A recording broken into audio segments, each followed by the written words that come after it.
can we run? Do we have enough time to run what happened on a White Sox podcast? Do we? Dude, Keith Law and Chuck Garfien, on Chuck's White Sox Talk podcast, Keith Law got a little what?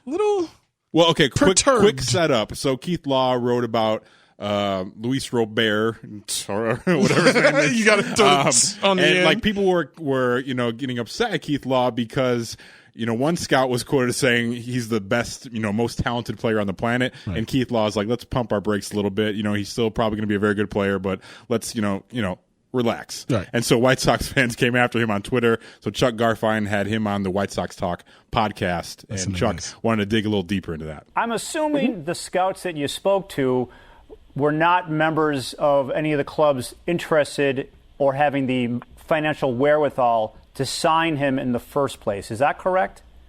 I can't answer that. Because the reason why I bring that up is that there's some scouts who have, I don't want to say it's an agenda necessarily, but no. Stop. I'm not even entertaining that question. That's insulting. No, it's really insulting. I've been doing this a long time. I've been dealing with scouts a very long time. These are people I know well, and I also understand what I know exactly what you were going to say. I think it's ridiculous. I don't believe that scouts do that anywhere near as often as you're going to claim. I spend my life with these people. I'm going to get on a plane tomorrow to go to Louisville to the ACC tournament. I'm going to be sitting among these guys in the stands behind the plate. If you really think that, one, that they're lying to me or misleading me, and two, that I am gullible enough, no, come on, that I'm it not. would work, I was insinuating well, that. then don't say it. First of all, you just asked me about my sources, which you have to know is not appropriate.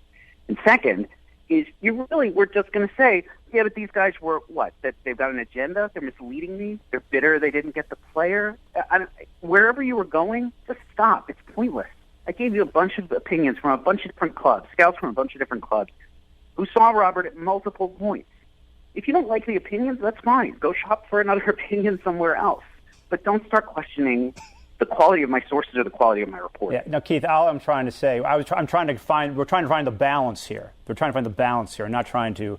Well, that's what I did by talking to multiple people who saw him at different points in different venues. Some saw him play on the international circuit. Some saw him play in private workouts. Some are scouts who only focus on the international market. Some are scouts who see players on the domestic amateur market and see pro players as well. But that's part of the job. That's what I do. I don't simply depend on one source for an opinion on any player, particularly one where I know it's going to be fairly high profile, where we're essentially talking about someone who's comparable to a first-round talent. Like Keith Law, I can't wait till I see him in person, but he's the first one that said that I was an anti-Semite. That was Jake Arrieta from after the I'll Help You Pack tweet. The infamous I'll Help You Pack Trump Day ball. If you don't want to live here, then beat it. I love baseball for so many other reasons. I'll kick your ass on your own podcast. Talking chicken wing at your fat ass, right? Dude, this just went off for no reason.